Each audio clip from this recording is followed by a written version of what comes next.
Hello guys, ഓണത്തിൻ്റെ അത്തപ്പൂക്കളത്തിന് വേണ്ടിയിട്ട് തലേ ദിവസം തന്നെ ഞാൻ എല്ലാ പൂക്കളും പ്രത്യേകം അറേഞ്ച് ചെയ്തിട്ട് അതാത് രീതിയിൽ വെച്ചിട്ടുണ്ടായിരുന്നു.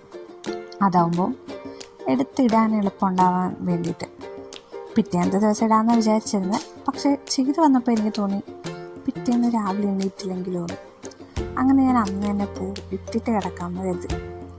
ആ നേരെ പൂവെല്ലാം ഓരോന്നായിട്ട് തരംതിരിച്ച് വെച്ചിട്ട് നേരെ പൂക്കളിടാൻ തുടങ്ങി. രാവിലെ 3 മണിയായി ഏകദേശം എല്ലാം കഴിഞ്ഞപ്പോൾ. പിറ്റേന്ന് രാവിലെ എണ്ണീറ്റ് പൂക്കളൊക്കെ നോക്കി സ്വയം സാറ്റിസ്ഫാക്ഷനൊക്കെ കണ്ടിട്ട് ഞാൻ നേരെ അടുക്കളയ്ക്ക് ചെന്നു.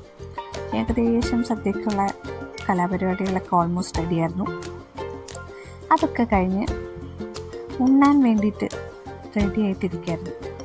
പിന്നെ അതിനുശേഷം ഇവിടെയൊക്കെ ആണെങ്കിൽ ഓണത്തിൻ്റെ അന്നേ ദിവസം നമ്മൾ കഴിക്കുന്നതിന് മുന്നേ മാബലിക്കെന്ന് സങ്കല്പിച്ചിട്ട് വിളമ്പി വയ്ക്കാറുണ്ട്. അപ്പം അങ്ങനെ കാര്യങ്ങളെല്ലാം വിളമ്പി പായസം ബോളി സഹിതം എല്ലാം വിളമ്പിയതിന് ശേഷമാണ് നമ്മൾ വിളമ്പി കഴിക്കാനിരിക്കാറ്. അപ്പോൾ ബോളി വന്നു, പായസവും അതിലേക്ക് ഒഴിച്ച് കഴിഞ്ഞാൽ പിന്നെ നമുക്ക് കഴിക്കാനുള്ളതൊക്കെ ഇലയിൽ വിളമ്പി സദ്യ ഉണ്ട് കഴിഞ്ഞു. പിന്നെ പ്രത്യേകിച്ച് പരിപാടികളൊന്നും ഉണ്ടായിരുന്നില്ല. പിന്നെ ഒരു വൈകുന്നേരം ആയപ്പോഴത്തേക്കും അമ്പലത്തിലൊക്കെ പോയി തൊഴുത് ഈ വർഷത്തെ ഓണം അതോടുകൂടി ആഘോഷിച്ചു.